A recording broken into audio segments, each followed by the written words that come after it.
오늘은 이제 느헤미야 7장을 공부하는데 오후 예배가 힘들기 때문에 우리 목사님들하고 모여서 좀 이제 짧게 하자, 설교는 짧게 하도록 한번 노력을 해보자. 이렇게 이제 우리가 다짐을 했습니다.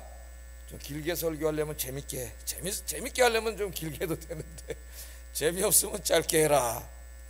근데 전 이제 재밌게 할 능력은 없기 때문에 짧게 하려고 이제 노력을 해보겠습니다. 짧게 하려고. 청년부 예배도 지금 몇 시간에 드리고 어른 예배는 여기서 이제 오후 예배를 드리는데 하여튼 우리가 좀 짧게 하기로 했어요. 짧은 게 좋죠. 예? 역시 우리 오후에 오시는 분들은 은혜가 풍성하셔가지고 짧은 거 싫어하셔요. 예? 한 3시간 오늘 그냥. 자, 오늘은 하나님의 일에 헌신한 사람들 그런 주제로 말씀을 전하겠는데요. 요즘 이제 시골에 가보면은 다 이제 도시로 이사 가셔가지고 빈집들이 그렇게 많이 나온다래요. 거기 살던 분이 이제 돌아가시면은 자식들이 그냥 그거 어떻게 이사 오지도 않고 그냥 내버려 두니까, 방치해 두니까 그 집 이제 빈집들이 굉장히 많답니다. 그래서 막 흉가 같기도 하고 동네도 막 좀 막 으스스해지고 막 이제 그런다 그래요. 그래서 요새 TV 프로 보면 연예인들이 가가지고 뭐 세컨하우스 한다고 막 고쳐가지고 이제 막 그런 프로가 있는데 그거 한번 하고 나면은 문의 전화가 엄청나게 온다래요. 거기 이제 그런 집 자기가 해가지고 이제 세컨하우스 하겠다고 막 문의 전화가 많이 온다랍니다. 양평에도 제가 지난번에 한번 가서 한 달 이상 살아보니까 세컨하우스가 엄청나게 많더라고요. 별장이라 그러죠. 우리가 별장. 잘 진 집들이 그 강가 중심으로 엄청나게 많은데 거기 살기보다는 세컨하우스예요. 대부분이. 주말에만 와서 이렇게 살고 이제 가고 그런 거 보니까 우리나라 사람들이 진짜 부자가 됐다는 생각이 들어요. 제가 한 30년 전에 미국에서 이렇게 보니까 미국에 있는 사람들이 이제 직장 생활하고 마치면 저 빅베어, LA 쪽에 제가 있었으니 빅베어 거기 별장 하나씩은 다 가지고 있더라고요. 야, 이게 진짜 선진국이구나 그랬는데 30년 지났는데 우리나라가 이제 그런 나라가 된 것 같아요. 웬만한 사람은 진짜 이런 데 별장 하나씩은 다 있는 것 같아요. 동네에 이제 사람이 없습니다. 자, 오늘 이제 이 말씀은 뭐냐 하면은 성벽 무너진 거 다 예루살렘 성벽 공사했잖아요. 며칠 걸렸어요? 52일 짧은 기간입니다. 이 화장실 하나 만드는데도 지금 이 2달이 걸리는데 그 큰 성벽을 다 보수하고 세우는데 52일 걸렸습니다. 많은 방해와 협박과 뭐 그런 다 공부했죠. 그런 게 있었는데 정말 기도하면서 지도자와 백성들이 힘을 다 모아가지고 이제 성벽 공사를 다 졌죠. 성벽을 다 그렇게 졌습니다. 그래서 우리 성경을 읽으면은 느헤미야를 읽으면은 대부분 그런 이야기가 7장까지는 이제 그 얘기가 막 나오죠. 예? 또 레위기는 새벽에 보면 제사 지낸 이야기만 나오고 제사장만 나와. 사무엘서를 또 수요일에 공부하는데 맨 다윗 왕 무슨 전쟁 이런 얘기가 많이 나와요. 그 하나님 왜 이런 얘기들을 기록하게 하셔서 성경 말씀으로 우리에게 주셨을까? 우리 그걸 생각해 봐야 됩니다. 하나님이 그렇게 하셨을 때는 오늘 이제 느헤미야서에 국한해 본다면 느헤미야의 이런 성벽 짓는 이야기를 통해서 무엇인가 하나님이 우리에게 말씀하시는 거예요. 교훈하시는 거고 우리가 이렇게 살아야 된다는 것을 가르쳐 주시는 거죠. 이 말씀이. 그러니까 우리가 그걸 배워야 돼요. 다양한 성경을 통해서 하나님이 다양하게 하시는 말씀을 들어야 우리 삶의 모든 부분에서 하나님이 기뻐하시는 삶을 살 수가 있습니다. 그래서 중요한 것은 성경을 읽었으면은 그 성경 말씀이 무엇을 의미하는지를 이야기하는 게 중요하다 그랬죠. 자, 이 예루살렘을 다 졌어요. 이제 성벽 공사 다 했어요. 그럼 이제 뭐 해야 돼요? 낙성식을 해야 되는데 낙성식을 할 수가 없어요, 느헤미야가. 그래서 낙성식 하기 전에 7장에 있는 겁니다.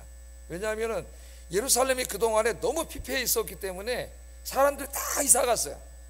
그 사마리아 총독이 산발라, 도비야 이런 사람들이 성벽 질 때만 협박한 게 아니라 그 이전에 이미 와서 약탈해가고 뺏어가고 막 살 수가 없게 만들어놨기 때문에 다 도망갔어요. 다 이사 갔어요. 그러니까 성전을 다 짓고 보니까 그 넓은 성 안에 텅텅 빈 거야. 지금 농가에 막 빈 집들이 막 늘어나고 있듯이 폐허가 되고 막 다 무너진 집들 막 이게 이스라엘의 수도인데요. 우리나라 시골처럼 된 거예요. 시골 지금 막 산골 이런데 저 홍천 강원도 막 보니까 그 산속에 막 집도 없더라고. 그런 식으로 된 거예요. 짐승들이 막 있고 막 고양이가 살고 막 그렇게 된 거죠. 그러니까 낙성식을 할 수 없고 이제 해야 될 일이 성벽은 졌으니까 여기 와서 사람들이 여기 이주에 와서 일단 많이 살게 해야 돼요. 그래 예루살렘 성이 다시 부흥을 하거든요. 사람들이 많이 와야 다 잘 되는 거죠. 상권도 일어나고 거기 이제 그래 사람들이 많아져야 음식점도 잘 되고 미용실도 잘 되고 뭐 다 잘 되는 거지. 사람이 없으면 다 망하는 거죠. 지금 지방에 자꾸 사람들이 나가잖아요. 다 그저 줄어들잖아요. 다 어디로 이사 와요? 아, 왜 자꾸 다 서울로 오는지 모르겠어. 그 목사님 왜 서울에 사냐 그러지만 나는 서울에 태어나서 여기 사는 사람이에요. 서울 사람이에요. 서울 사람. 난 딴 데 가본 적이 없어요. 그러니까 서울에 살지. 이게 다 올라와가지고 살 데가 없으니까 자꾸 어떻게 해요, 집을. 이렇게 짓는 거지, 야배처럼. 하늘로 자꾸 올려가지고, 예? 꼭대기로 살잖아요, 지금. 하여튼 서울은 막 바글바글 해가지고, 서울에서 살던 사람이 다른 데 가서 살기가 쉽지가 않을 것 같아요. 적응이 돼가지고, 이제는. 그래서 옛날에 우리 교회 전소에 한 분이 고향이 부산이셨는데, 서울에 와서 이제 살다가 부산에 고향에 아버님 인사를 가끔 가면은 답답하대. 부산은 우리나라 제2의 도시인데, 예? 너무 부산은 있잖아요. 길다라더라고. 내가 가보니까 지하철도 그냥 쫙 하고 바닷가에 길다란 도시인데 굉장히 답답하대. 그러니까 벌써 서울은 하여튼 제가 아침에도 말했지만 세계 최고의 도시 중에 하나예요. 예? 이 편리시설이라든가 인터넷이라든가 뭐 서비스라든가 저기 가면은 한강에 가면 화장실들을 한번 가보세요. 화장실. 웬만한 집 화장실보다 더 깨끗하고 좋아요. 겨울에는 히터가 나오고 여름에는 에어컨이 나옵니다. 깨끗해요. 거기 가보고 서양 사람들이 깜짝 놀래요. 저도 미국에 뭐 이런데 공원에 화장실 들어가봤지만 냄새가 너무 나가지고 비교가 안 돼요. 우리나라 진짜 너무 좋은 나라예요. 서울만 좋으면 안 되겠죠. 서울만. 전체 나라가 다 같이 발전해야 되는데 서울만 이렇게 되니까 다 서울로 다 서울로. 지방대학이 지금 다 미달이에요. 학생이 없어. 학생이 지방대학 갈 학생이 없어요. 지금 좀 있으면 다 문 닫아야 돼요. 근데 또 요새 애들 안 나. 우리나라가 지금 한 가구당 출산율이 세계에서 꼴등이에요. 이제 한 20년 30년 후에 대한민국은 엄청난 위기가 옵니다. 경제적인 위기부터 인구 절벽이고 또 이제 수명은 길어지기 때문에 노령 인구가 이제 엄청나게 많아지고 또 그렇게 돼요. 자, 오늘 이제 그래서 인구가 이사 와야 이제 이 예루살렘을 부흥시키기 때문에 어떻게 하면 이주를 시킬 수 있을까? 이게 이제 고민이에요. 느헤미야에. 근데 그 일을 하는 겁니다. 지금 어떻게 이 많은 사람들이 옛날 예루살렘 번창할 때처럼 다 와가지고, 예? 지금 서울에 많은 사람들이 사는 것처럼 다 와가지고 이렇게 하나님의 영광을 드러내는 그런 도시로 만들 수 있을까? 그 얘기를 지금 하는 거예요. 그럼 그 얘기를 통해서 우리에게 하시고자 하시는 말씀이 있겠죠. 하나님이 그 이스라엘 지금으로부터 몇 년 전입니까? 이게 한 2500년 전에 저 이스라엘의 예루살렘 고대 도시 거기서 인구 이동시키는 이야기잖아요. 그냥, 예? 어떻게 보면 재미 하나도 없는 이야기, 무슨 전쟁 이야기도 아니고 그 이야기를 하나님이 우리에게 성경 말씀으로 주셨을 때 과연 이 말씀을 통해서 뭘 얘기하고자 하시는가? 어떻게 보면은 그들은 예루살렘 성을 부흥시키는 일을 하고 있지만은 어쩌면 그것을 교회로 적용할 수도 있고 하나님의 일을 하는데 우리가 어떻게 해야 되고 또 어떻게 봉사해야 되는가, 지도자는 어떤 역할을 해야 되고 성도들은 어떤 역할을 해야 되는가, 이런 걸 우리에게 가르쳐 주는 거죠. 지혜를 주시는 거예요. 자, 제일 먼저 이제 성경을 다 만들어 놓고 지도자를 2명 세웁니다. 자기는 또 왔다 갔다도 해야 되고 그렇기 때문에 상주하면서 이제 여기를 지킬 책임자 2명, 지도자를 세워요. 하여튼 많은 사람들이 있고 그냥 내버려 두면은 오합지졸이 되겠죠. 누군가는 거기 지도자가 있어야 돼요. 이끌어가는. 그래서 이제 2명의 지도자를 먼저 세워요. 인구 이동 정책을 쓰기 전에. 2절 한번 읽어보겠습니다. 2절 시작. 영문에 관한 하나냐가 함께 예루살렘을 다스리게 하였는데 하나냐는 충성스러운 사람이요 하나님을 경외함이 무리 중에서 뛰어난 자라. 그렇게 얘기를 했어요. 2 사람을 지도자로 세웠는데 둘 다 하씨입니다. 하씨. 하나는 하나냐. 이름도 비슷해. 하나냐. 하나니는 느헤미야의 친동생이죠. 친동생. 근데 어디 나와요? 느헤미야 1장에 느헤미야를 찾아와가지고, 형을 찾아와서 지금 우리 조국 예루살렘이 이 정도로 황폐하고 피폐했습니다 하고 울면서 보고했던 사람이 바로 이 동생이에요. 친동생. 친동생을 이제 두 명의 지도자 중에 한 명으로 세웁니다. 그럼 지금 우리나라가 그럼 어떻게 되겠어요? 이야, 저기 오더니 지동생 갖다가 족벌 정치 아니야? 그것도 뭐 이제 음모론이 나오고 난리 나겠죠, 우리는.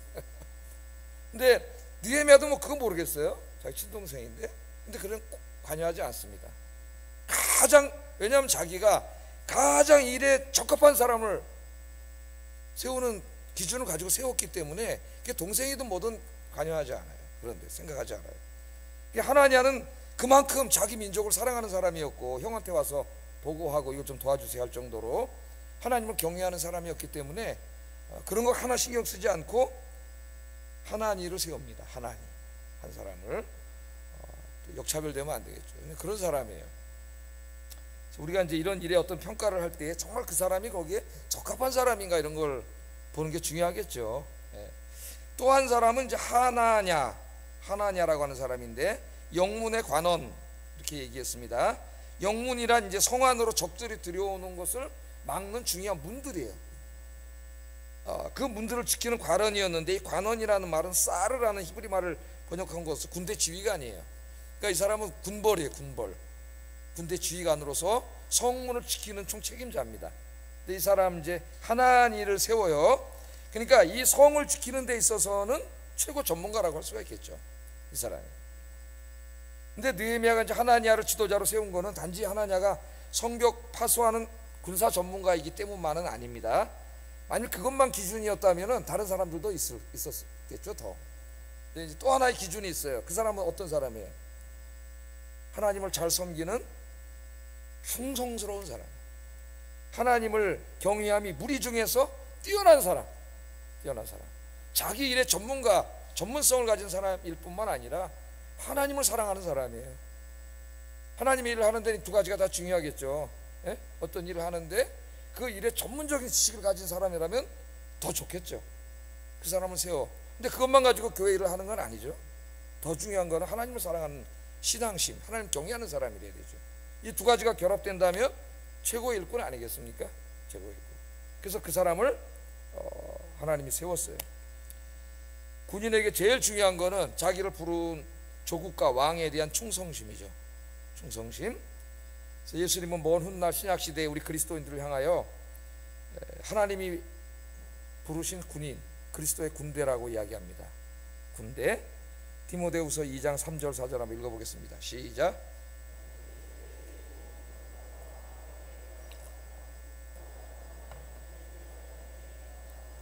병사로 모집한 자를 기쁘게 하려 함이라. 아멘.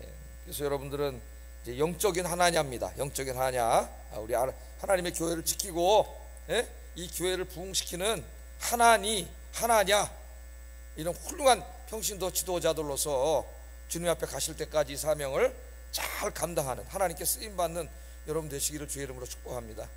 한평생 뭐 하겠어요? 그 많은 뭐 이런저런 뭐 사회적인 걸 다 가지면 뭐 하겠습니까? 그냥 죽으면 끝이에요. 아무것도 안 해까지. 내가 뭐 이 땅에 살면서 대단한 뭘 이제 하나는 업적을 남겨. 여러분, 한 사람이 죽은 다음에 전도서 솔로몬이 뭐라 그래요? 저 냇가에다가 냇물에다가 돌멩이 하나 던지는 것밖에 안 된다 그러잖아요. 한 사람이 없죠. 돌멩이 하나 던지면 어떻게 돼요? 퐁당 소리가 나죠, 맨 처음에. 그다음에 물이 이렇게 쭉 흘러가는데 금방 쭉 퍼지다가 싹 없어져요. 그런데 인간이 어리석게 뭘 교만하고 자기가 거기서 대설라, 다 어리석은 짓이에요.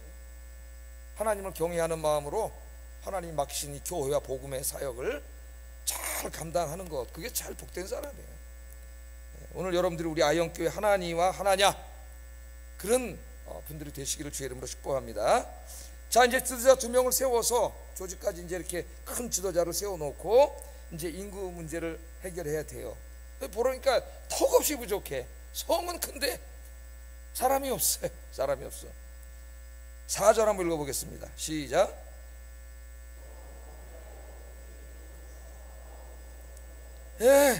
성은 광대한데 주민이 적어. 또 사람이 살 집들도 없어요.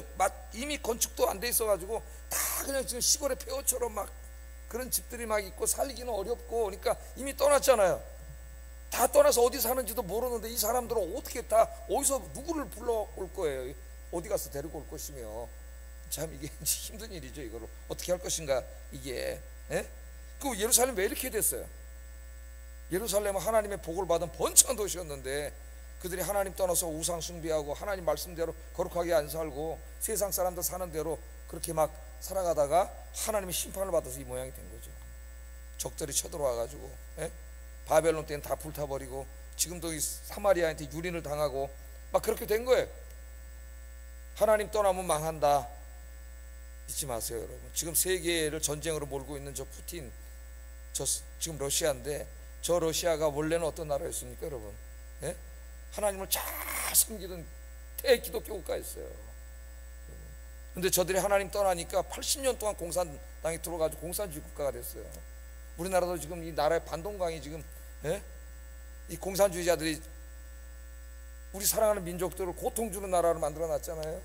세계에서 기독교 제일 박해하는 민족이 우리 민족이라 했죠. 예? 이 북한이에요, 북한.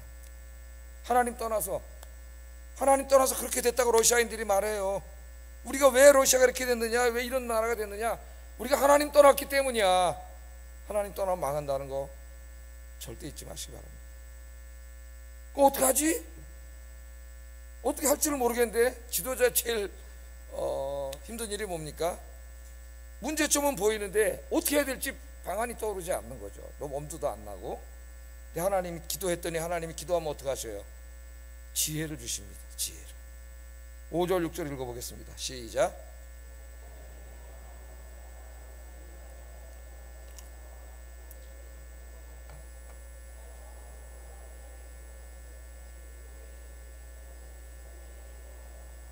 옛적에 바벨론 왕 느부갓네살에게 사로잡혀 갔던 자들 중에서 노임을 받고 예루살렘과 유다에 돌아와 각기 자기들의 성읍에 이른 자들. 그러니까 하나님 지혜를 딱 주셔. 하나님이 내 마음을 감동하사 그러잖아요. 기도하고 이제 하나님께 매달리면 하나님이 딱 아이디어를 주세요. 그러니까 여러분 인생도 마찬가지입니다. 그거 깝깝할 때 많지 않습니까? 어떻게 해야 될지도 모르겠고 자녀들 문제 어떻게 이걸 해결될지 모르는데 그때 고민만 하면은 그냥 우울증 걸려요. 그런데 이제 하나님 앞에 이렇게 기도하면은 하나님이 이제 지혜를 주세요. 지혜를. 하나님이 마음을 감동했다 그랬잖아요.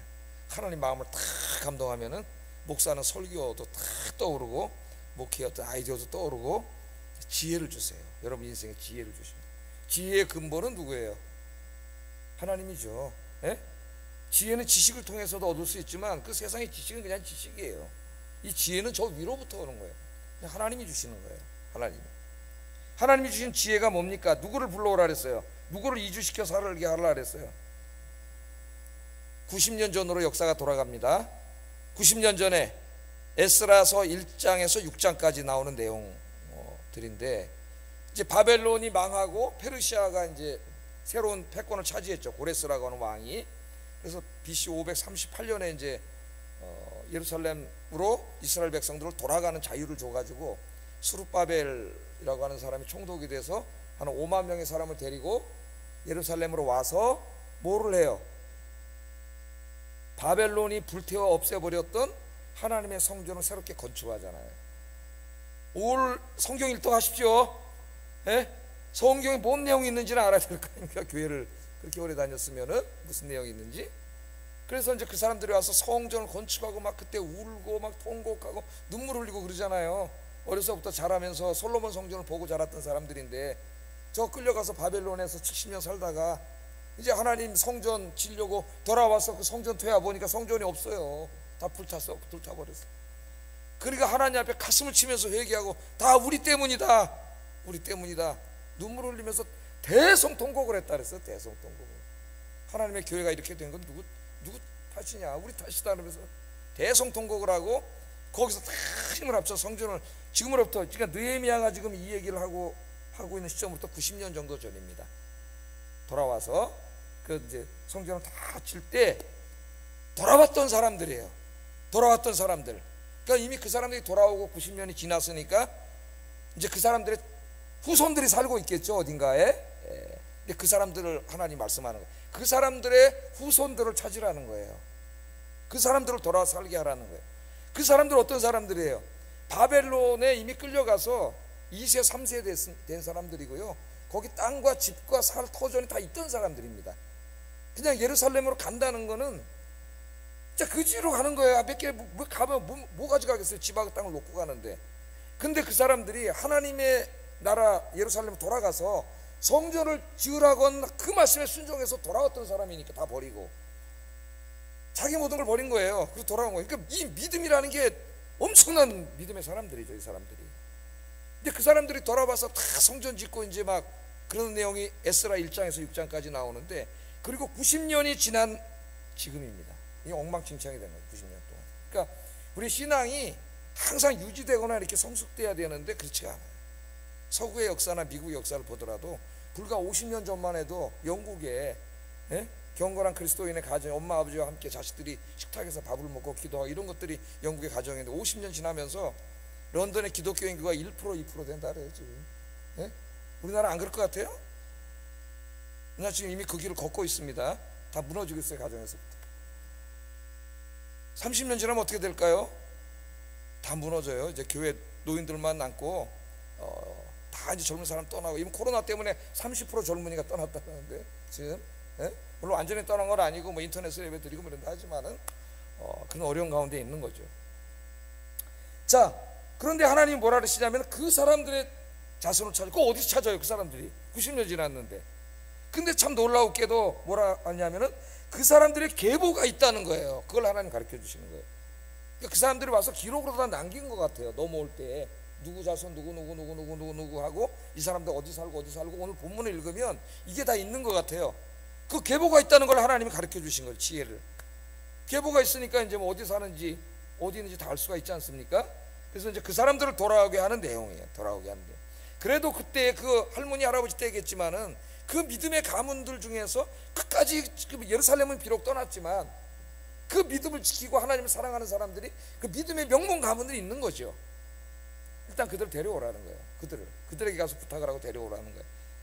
이제 그 일을 하는데 그 사람들의 명단이 8절부터 이제 끝절까지 다 나와요. 쫙 이름이 다 그 사람들의 이름입니다. 그때 돌아왔던 사람들. 그러니까 90년 전에 어떤 가문, 차창모 가문, 그 밑에 돌아왔던 사람들이 그 후손들이 지금 어디서 몇 명 이렇게 있고 이런 거죠, 다. 근데 그게 어느 동네 사는 것까지 다 나와요. 그러니까 기록이라는 게 굉장히 중요한 거죠. 기록이라고 하는 거예요. 그러니까 이 자료를 많이 가지고 있다고 그게 유용한 게 아니에요.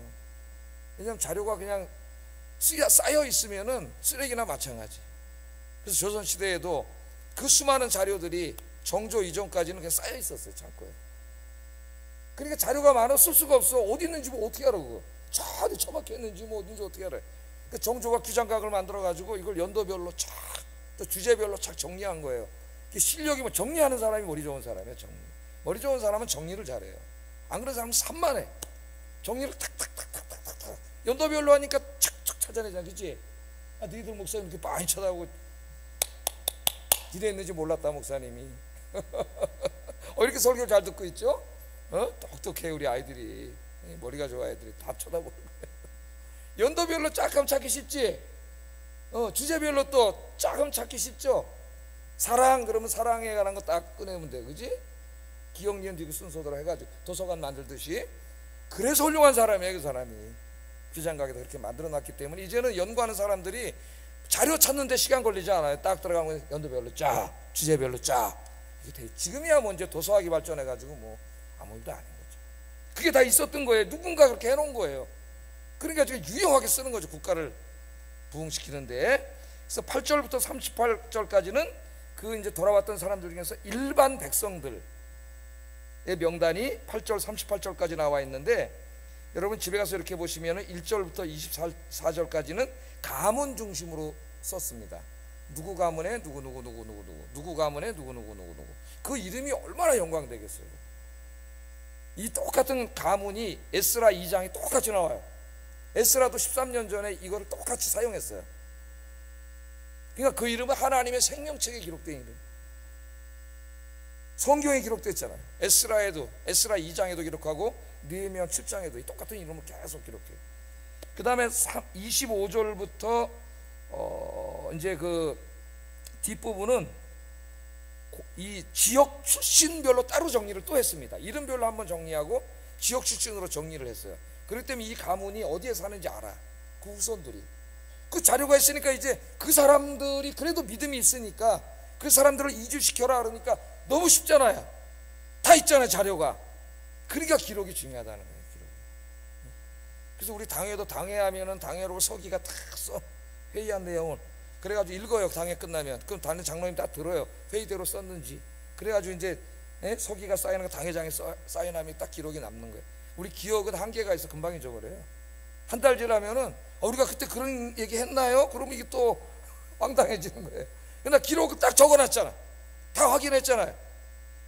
기록이 법이 되는 거예요. 그 다음에는 기록하는 게 굉장히 중요해요. 여러분 은혜의 기록도 다 적으세요. 일기에다가 오늘 몇 시 하나님 기도응답. 그러면 그게 다 나중에 나에게 엄청난 은혜로 다가와요. 제가 지난번에 한 2달 동안 이렇게 좀 쉬면서 성경책 시편을 읽으면서 여기 다 써놨다니까요. 연날 몇 월 며칠 응답받은 말씀 빼곡해 성경책에. 그리고 이걸 일기로 다 써놨어요.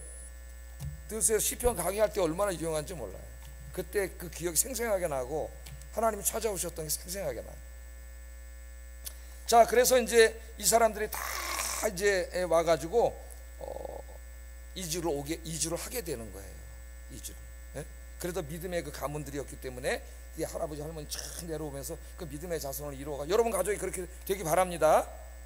그래서 이제 다 이주 와서 이 일을 하는 거죠. 그들은 자기가 누구인지 알고 산 거예요. 그냥 그 바벨론에 살 때도 그 조상들도 바벨론에 끌려가 살았지만 우린 바벨론 사람이 아니고 하나님의 백성이다. 이걸 가지고 살았으니까 돌아온 거 아니에요? 돌아와서 살 때도 막 사마리아 사람들이 쳐들어와 가지고 힘들고 어려워서 예루살렘은 떠났지만 여전히 자기가 누구인가를 잊지 않고 살던 사람이야. 하나님의 백성들이라는 걸. 그들이 이제 다 돌아온 거죠. 여러분, 그 사도 바울은 나중에 우리들에게 비슷한 말을 합니다. 우리는 다 누구예요? 하나님 나라의 시민권을 가진 하나님 나라의 시민이라고 얘기하잖아요. 빌립보서 3장 20절 읽어보겠습니다. 시작. 주 예수 그리스도를 기다리노니. 그러니까 여러분도 잊지 마세요. 여기 여러분 우리는 이 땅에 사는 대한민국의 시민이면서 동시에 하나님 나라의 시민이라는 거 잊지 마시고 하나님의 거룩한 백성이라는 거 잊지 마시고 여러분 남은 인생 헛된 곳에 다 낭비하지 말고 이 땅이 다인 것처럼 거기다 허비하지 말고 이 사람들처럼 다시 이 사람들은 예루살렘 하나님의 도성을 세우는데 이제 헌신을 했는데 주님의 몸된 교회를 세우는 일에 헌신하시기를 주의 이름으로 축복합니다. 그 다음에는 39절부터 45절까지는 레위인들과 제사장들 그 가문과 후손들 이야기가 나와요. 이 사람들 데려오라 그러는데 레위인과 제사장들이 바벨론에 끌려가니까 필요가 있어요, 없어요? 필요가 없죠. 여기 성전이 없는데 뭘 레위인가? 그러니까 유명무실한 레위인과 제사장이 됐지만 자기가 누구인가를 잊어버리지 않고 살았어요.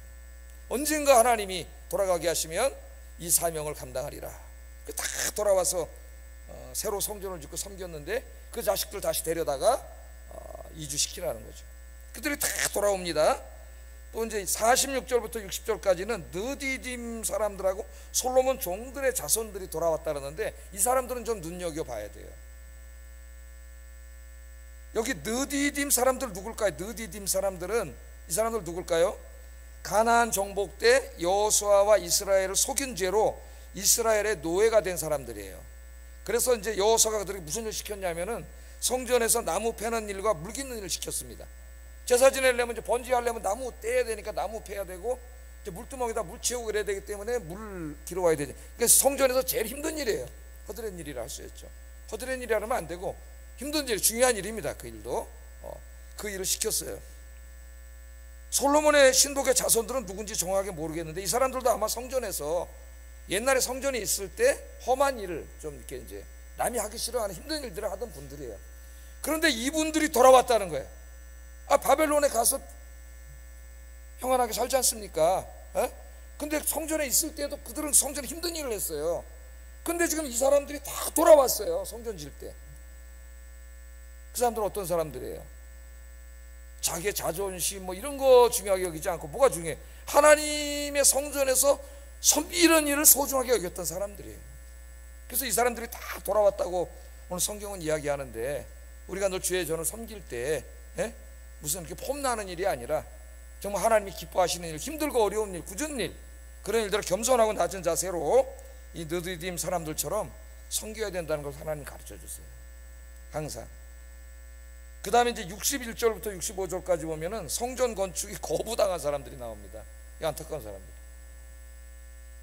자, 여기 이제 와가지고 예루살렘에 와서 이제 다 그 일 하려고 그러는데, 성전에 이제 그 성전 지려고 90년 전에 돌아왔을 때 이제 성전을 질라 그러는데, 이 사람들 우리도 써주세요 그랬는데 안 붙였어. 안 된다 그랬어, 사람들은. 그러니까 이건 뭘 보여주냐? 하나님의 일은 아무나 하는 게 아니에요.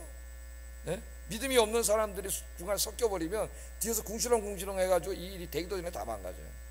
하나님의 일은 믿음이 있는 사람들. 그래서 기드온이 전쟁할 때도 3만 명이 오니까 하나님이 필요 없다 그랬잖아요. 몇 명만 남겨놨어요. 믿음이 있는 사람 300명 남겨놓고 다 돌려보냈어요. 그 사람들 있어봐야 뒤에서 궁시렁궁시렁 해가지고 싸우기도 전에 다 망해버려. 자기 자중질환이 일어나. 그러니까 믿음 있는 사람, 이 사람들은 거부당했어. 이런 사람 되면 안 되겠죠, 하나님 보실 때. 마지막으로 이제 66절 73절에 보면은 와, 설교가 빨리 끝나가잖아요. 여기 보면은 지도자들, 아까 2명의 지도자를 세워놓고 그 밑에 지도자급에 있는 사람들인데, 이 사람들이 이제 헌신한 내용들이 나옵니다. 여러분 아까 우리가 읽어봤지만 어마어마하게 헌신을 해요. 하나님의 교회에 이제 직분을 맡으면 그 직분은 무슨 권위를 행사하라고 준 게 아니고 헌신하라고 주신 거예요. 헌신. 다른 사람들보다 더 믿음이 있는 분들 아닙니까? 더 솔선수범하고 더 많이 헌신하라고 하나님 그 직분을 준 건데, 그걸 잘못해가지고 교만한 자료로 쓰는 사람들이 있어요. 교만해져요. 그러면 그 영광스러운 직분을 다 망가뜨리는 거예요. 하나님 앞에 겸손한 자세로 누구보다도 더 많이 헌신하고 더 많이 기도하고 더 많이 봉사하고 모든 신앙생활의 본이 되는 여러분들 되시기를 주의 이름으로 축복합니다. 자, 이렇게 계획을 다 세워서 얘기했더니 오늘 말씀이 뭐라 하냐면 다 순종했다 그래요. 73절 한번 읽어보겠습니다. 시작.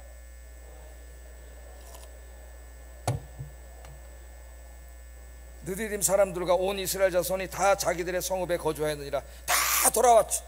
다 돌아와서 아까 뭐라 그랬어요? 집도 제대로 없다 그랬어요, 거기.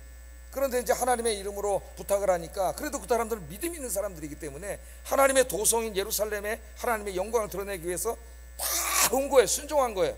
이미 나가가지고 몇십 년 살면서 저쪽에 또 집도 있고 땅도 있고 다 있잖아요. 그런데 다 버리고 다시 그의 할아버지 세대처럼 예루살렘으로 다 와서 살았더라. 그리고 이제 8장에 가면은 엄청난 이제 부흥의 역사가 일어납니다. 그 다음 주에 공부를 하겠어요. 여러분들 오늘 이 말씀을 마치면서, 이들은 예루살렘이라고 하는 거룩한 하나님의 도성을 바로 세우고 부흥시켜서 하나님의 영광을 드러내는 일에 헌신했다면은, 우리는 이제 아현교회 하나님 맡겨주신 이 교회를 위해서 헌신해야 되겠죠. 이 교회를 이제 가득 채우고, 내 집을 채우라 그랬잖아요, 우리 예수님이. 그러려면 가만히 있으면 채워지나요? 나가서 전도를 해야지. 열심히 전도하고 해서 정말 우리 아현교회가 영육간에 또 질적으로 양적으로 부흥하는 교회를 만드는 일에, 여러분 내가 여기 있습니다, 하나님 나를 써주세요. 그런 여러분들이 되기를 주의 이름으로 축복합니다. 기도하겠습니다. 하나님 맡기신 교회를 사랑하는 마음으로 맡기신 사역에 더욱 헌신하고 충성하게 하소서. 느디딤 사람들 솔로몬의 종들처럼 오직 하나님만 사랑하는 마음으로 가장 낮은 곳에서 가장 낮은 자세로 섬기게 하소서. 항상 신앙생활과 섬김에 솔선수범하고 본이 되는 삶을 살게 하소서. 기도하겠습니다. 사랑하시는